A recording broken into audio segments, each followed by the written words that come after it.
So welcome to my first English YouTube video on Jujutsu Kaisen manga series. In this video, we're gonna cover Jujutsu Kaisen manga chapter 220 to 224, which includes the comeback of the greatest Jujutsu sorcerer of modern era and the beginning of the greatest Jujutsu fight in history. My duty in this YouTube channel is to make the experience of reading mangas much more enjoyable. So if you're into the subject, make sure to hit the like and subscribe button so you don't miss the future videos. Without further ado, let's get started. So after the fight of Yorozu vs Sukuna, we reach to the point that Kenjaku wants to end the calling game so he can finally achieve his ultimate goal of merging normal people with Tengen. Here it shows that Kenjaku, possessing Geto Suguru's body, right now has 309 points in the calling game. And as you know the rules of the calling game, a player who has 100 plus points in the game can add a new rule. And now Kenjaku tries to add a new rule to be able to end the game. Kenjaku says, Kogane, add a new rule. Add a rule that prevents the new players from participating in the calling game. But Kogane rejects the rule because it conflicts with the rule 7. Kenjaku says that Japan has numerous pure barriers that raise the precision of Tengen's cursed spirit suppression. What it means is that these barriers prevent Tengen from becoming a cursed spirit. 4 of the barriers are super important. The first one is the center of the Imperial Palace. The second one is the tombs under the Jujutsu High School. The third one is the Yamakuni Cemetery in the city of Kyoto. The fourth and last one is the enormous barrier that divides Japan into east and west, which is located in mountain of Hida. But calling game itself has even stronger barriers than the pure barriers made by Tengen, which is called bond barriers. It's some stupid naming, but just keep in mind that bond barrier is stronger than pure barrier and pure barrier is stronger than normal barriers. I know the naming some kind of doesn't make sense, but keep that in mind. But the point about calling game is that the calling game has no official game master, but if the title applies to anyone, it's Tengen. In other words, I forced him to be. After the dramatic Shibuya incident, if Tengen had released these pure barriers, the calling game would have ended before any of my plans getting started. What if there was no pure barriers? It would have been necessary to redo the never-ending cycle of fights with cursed spirits and reclaim the barrier technique know-how from 1,000 years ago. A lot of people would have died, it's obvious, but Tengen would have won, undoubtedly. And right now, I have the full control over Tengen. I have the one who built these pure barriers, so destroying them is just a piece of cake. So Kogane, I want you to add a new rule, closing the calling game to new players. And if you don't, I'll destroy the barrier and stop the calling game. This time that Kenjaku threatens the Kogane to end the calling game, it actually makes a glitch, which the rule that Kenjaku said officially contradicts the rule of the calling game, but Kogane wants to continue the calling game, so he has no other option but to accept it. Kenjaku explains that both options that I told to Kogane would disrupt the continuance of the calling game, so the Kogane decides itself what is the most sustainable option. So that means my new rule would definitely pass, and Kogane finally accepted. A player has added a new rule to the calling game. Rule number 13. At this moment, 9 p.m. on November 18th of the year 2018, no new player is allowed to join the calling game. Kenjaku continues and says, add a new rule. A rule that makes the calling game end when all players except Geto Suguru, Fushiguro Megumi, and Himi Shiori have died. And if you don't accept, Kogane immediately accepts the rule because instinctively wants to continue the calling game. And let me explain what exactly are the names that mentioned by Kenjaku. Geto Suguru is Kenjaku itself, obviously, that possesses Geto's body. Fushiguro Megumi is Sukuna, which now possesses Megumi's body. And Himi Shiori is Uraume. There is an idiom in Persian language which says, why do you rotate the bite around your neck? It's used when someone tries to do a task much harder than it takes to do. And Tengen just tells the Kenjaku the exact same thing. Tengen says, why do you rotate the bite around your neck? If you want to end the calling game right now, you can just simply remove this pure barrier. Why don't you do this instead? Kenjaku reveals his mastermind plan for the pure barriers. He says that, I need the pure barriers for the ritual of merging normal people with you. And if I annihilate the barriers and end the calling game right away, it would make me a lot of time and effort to recreate the pure barriers that is made by you right now. So let's get back into the Jujutsu gang and see what's their plan of countering Kenjaku and Sukuna's plans. Ui, the younger stepbrother of the Lady Mei, says that now Kenjaku can end the calling game by getting rid of all players except Sukuna. Maki says it's probably a condition for merging Tengen with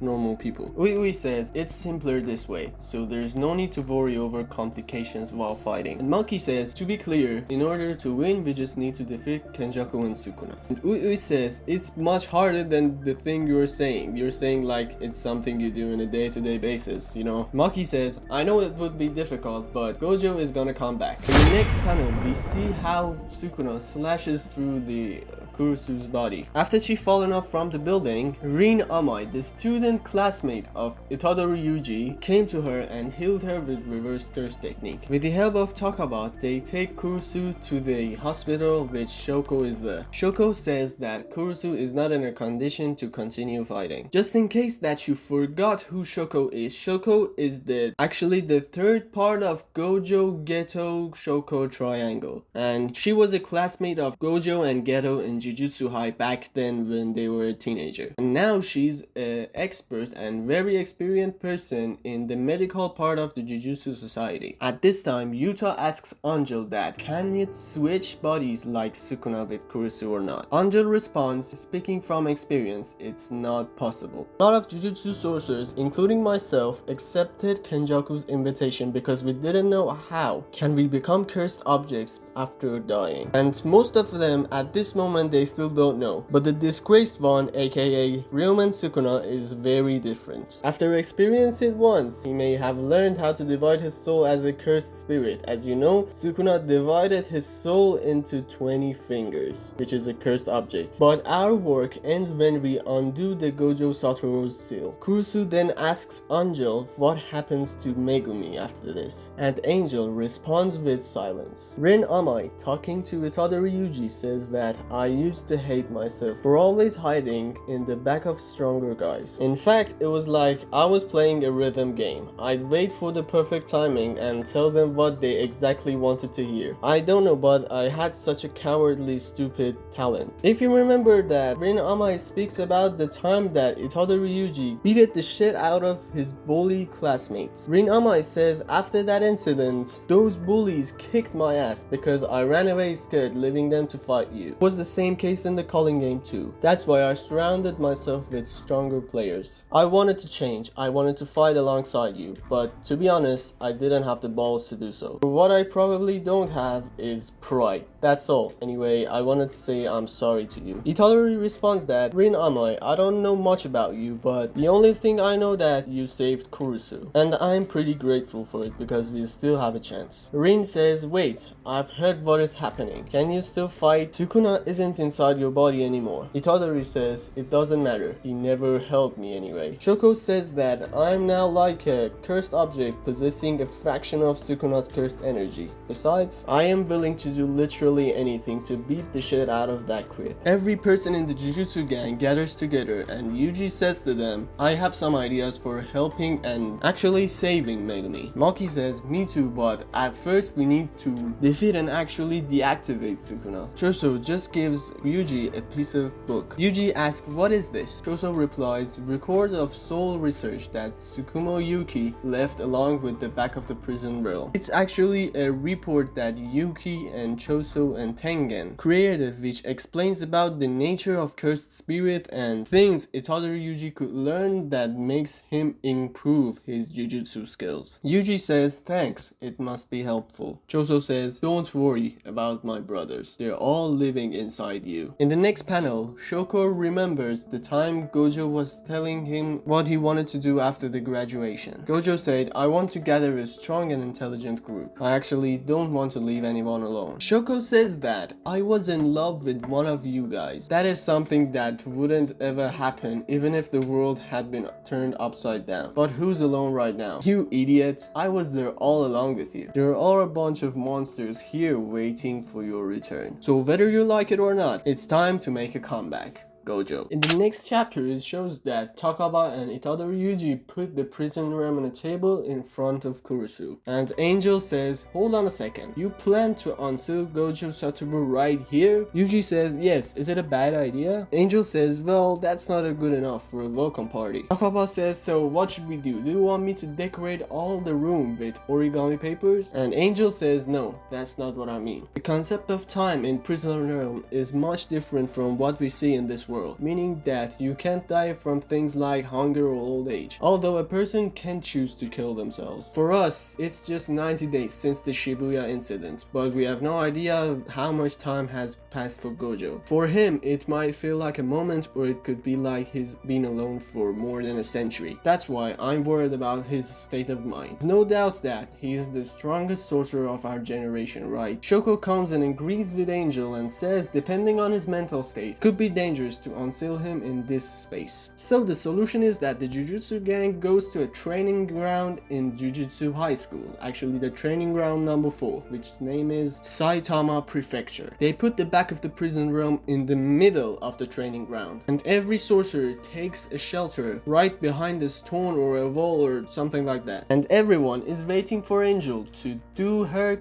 curse technique to unseal the back of the prison realm. And here we go. Angel just smashes the Jacob's ladder curse technique at the face of the back of the prison realm, which causes a great explosion in the area. But after the smoke is gone, they come to see the prison realm, but Gojo Satoru is not there. And actually, the prison realm has disappeared. Yuji said, what does it mean? The prison realm is gone, but where the hell is the Gojo sensei? After everyone wondering what the hell is happening in the training ground, suddenly an enormous earthquake happens right at the training ground. Everyone understands that it's not a coincidence. In the next panel, we have an explanation from Kenjaku about the prison realm. He says that, I placed the prison realm in a subduction zone. If I want to simply explain it, a subduction zone is a place where two faults collide, 8,000 meters underwater in the deepest area of Japan. But that's not all. I also left a cursed spirit as a detector inside layers of seals. Actually, I did all of this because Tengen told me about the back. This way, I could kill you immediately if the seal is disappeared. And finally, congratulations, my boy Gojo Satoru is back. And he's aura farming in the first second of his entrance. Kenjaku says, long time no see. Did you have a good rest? And Gojo Satoru says, I think you should be more careful about the words you pick, because they're going to be your last. At this moment, at the first moment of his entrance, Gojo Satoru smashed a curse technique reversal, red technique, to the face of Kenjaku and destroys the entire area. And after all, he finally meets Sukuna, in Megumi's body actually. And Gojo says, you have changed a lot since I've gone, Megumi. Sukuna says, do you remember what I told you earlier? I told, when I make this kid's body mine, you'll be the first one I kill. I've got a new fresh vessel, but my intentions did not change. I'm still going to kick your ass. Gojo Satoru says that considering the fact that you ran away from Yuji, your words are so bigger than your mouth. You need to have so many huge balls to humiliate King of Curses in this way, and Gojo Satoru does. Uraome, which is super angry from the insult, runs at the face of Gojo Satoru. But Gojo Satoru beats the crap out of Uraome with a single serious punch. Kenjaku goes along Sukuna and says, wait Sukuna, keep your promise to me before fighting him. Gojo says, wow, look at this. The almighty Sukuna, the king of curses, is taking order from that patched up old bag. Gojo Satoru thinks with himself and says, actually, I've got things to do before I fight him. I want to mourn Suguru's body, but thanks to a binding vow they made, Sukuna is awfully tight with the person who is possessing Suguru's body. That's a little on my nerves. I have a lot of things to teach you about love, ultimate strength,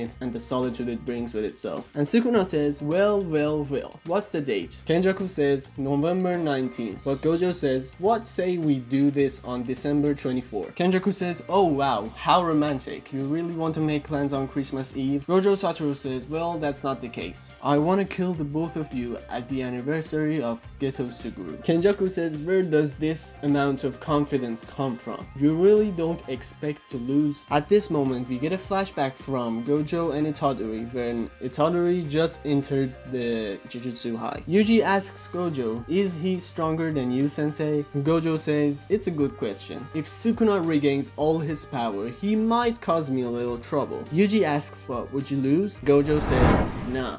I'd win," and repeats the exact sentence "now I'd win" in front of Kenjaku and Sukuna, and creates one of the most iconic panels in the JJK manga. In the next part, Uraume is delivering Sukuna every one of the fingers that he found. Uraume says, "My deepest apologies, I was unable to find the last finger, and I would accept whatever punishment you deem necessary." Sukuna says, "Don't worry, it's fine. Gojo Satoru has the last finger." Well, probably. In order to postpone the execution of that brat Itadori Yuji, he proposed to the higher-ups that they wait until the boy ate all of my fingers, and that's why he's hiding my last finger. Uraume says with himself that Gojo Satoru shamed me in front of Sukuna for the second time. Even with reverse curse technique, the wound of his punch still fucking hurts. After that, we see Kenjaku talking to Kogane at a room. He says, "Kogane, 19 days have passed. How many players who never entered the colony have died from curse technique removal?" Kogane says, "There are 61 players. Do you want me to show their informations?" Kenjaku says, "No thanks. Do you think did they fear killing or being killed?" Kogane says, "No, I don't think their reasons are so instinctual. After all, Higuruma Hiromi added a new rule allowing them to avoid both. The people of this country believe reality is stable, even though their lives are always on the brink of ruin." Kenjaku says, "That's true. Not everyone has the guts to risk their own lives, but if someone places them in danger, they have no other choice but to act. With no hope for the present or future, they're willing to die at any time. I hate people who never know the feeling of approaching their ideals step by step. And my target audience is actually you, Tengen." At the next part, it shows Gojo Satoru sitting in a place where Ijichi and Shoko are also there. At this time, they inform Gojo Satoru that Nanami has been died in Shibuya incident. Gojo says, "I thought Nanami was the type of guy to survive no matter what." Ijichi says, "I'm so sorry." Gojo Satoru says, "What do you have to be sorry for?" Ijichi says that, "I bet you think it would be better if it was me who died instead of Nanami." Gojo says, "Is your opinion about me that low? You still have a great job to do, so stay sharp, Ijichi. Ino has something to tell you about Nanami." And Ino enters the room right away. And the next part shows Mei Mei. This panel actually explains why I really dislike Mei Mei. She's trying to record Gojo vs Sukuna fight with the intention of broadcasting it to the bet websites, allowing people to bet on the winner of the fight for Mei Mei to make money. In the next panel, Inomaki is talking with Yuta, and as you know, the only words that Inomaki speaks about are just seafoods. Actually, he doesn't says any other words at all. Yuta says, "Don't worry, Inomaki, I told Jujutsu headquarters about your arm, so they gave the mission of assassinating Itadori Yuji to me. But Itadori doesn't know that yet." That's right, Sukuna did that, so it shouldn't be Itadori's burden. And finally, the day of ultimate battle arrives. It's 24th of December and we are in Shinjuku area of Tokyo. Kenjaku says, "While you're fighting Gojo Satoru, I'll murder every single one of calling game players. If Gojo Satoru loses, their only chance to defeat Sukuna would be immediately after he fought Gojo. That means the rest of Jujutsu High's main fighting force, including Okotsu Yuta, will be busy fighting you today, which leaves me free to do whatever the fuck I want." And finally, the time of ultimate battle is here. Every single person in the Jujutsu gangs motivates Gojo Satoru to go and smash Sukuna's ass, including Yuji, Hakari, Yuta, Maki, and all of the guys surrounding him here. Ichichi tells to Gojo, "It feels like ages since I've been in Shibuya. How did the time pass in the prison realm?" Gojo Satoru says, "It's actually like the time you're insanely busy at work. A week would pass in a flash, but it's so draining that you'd never want to do it again." Ichichi says, "Okay, now I understand." Gojo says, "Tell me what happened to the people in the Shibuya." Ichichi says, "Everything was destroyed and literally every person near to the Shibuya district got turned into dust." Gojo says, "Did anything happen from the after effects of my unlimited void?" Ichichi says, "No, now everyone's lives have returned to normal." Gojo says, "I'm glad to hear this. So, are you ready?" Ichichi, Utahime, and Gakuganji Old Man. At this time, Uraume informs Sukuna that the day of their battle finally arrived. Sukuna is sitting and actually chilling at the top of a tower and waiting for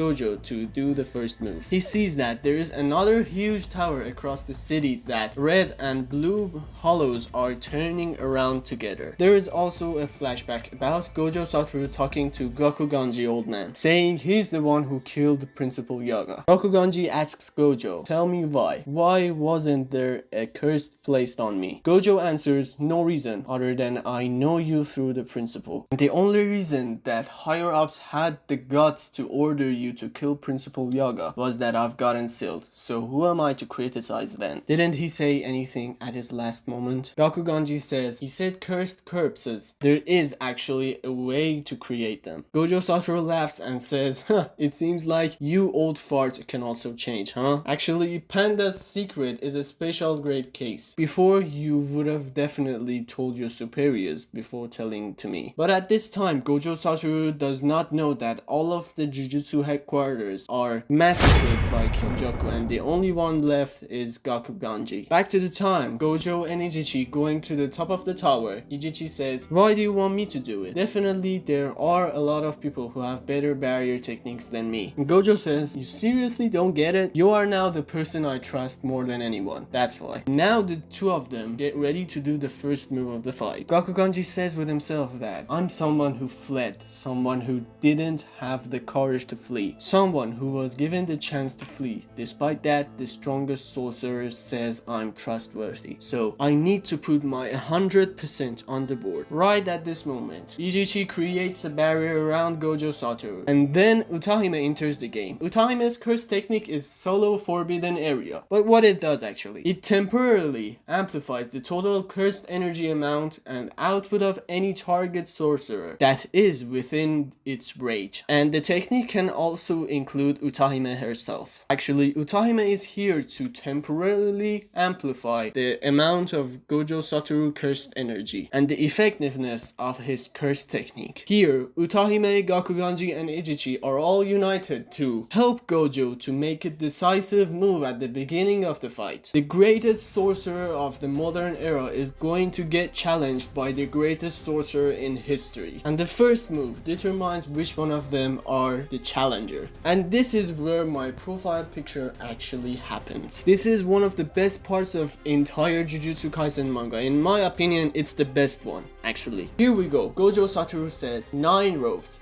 polarized light, crow and declaration, between front and back, 200% hollow purple. And with one move, Gojo Satoru demolishes the tower that Sukuna was standing on and actually the entire district of Shinjuku. Because of Ijichi's barriers, Sukuna was not able to predict Gojo Satoru's decisive attack. Even though he sensed Gojo, he didn't notice his opponent's immense output until the very last moment. And we are finally here. We are witnessing the fight between the strongest sorcerer in history and the strongest sorcerer of today, Ryumen Sukuna versus Gojo Satoru. Thank you for watching the video until the end. This is my first English YouTube video and I'm going to explain Jujutsu Kaisen manga from the end of season 4 to the end of the manga. So if the feedback from this video is good enough, I would continue Jujutsu Kaisen manga explanation, and in the future videos I would totally explain the Gojo versus Sukuna fight in the way that you just saw in this video. So if you enjoyed watching this video, make sure to subscribe to my channel and comment what you think about the video. And if you have nothing to say in the comments, just drop a simple heart sticker to let me know that you liked the video. I'll see you in the future videos of Jujutsu Kaisen manga series, and until then,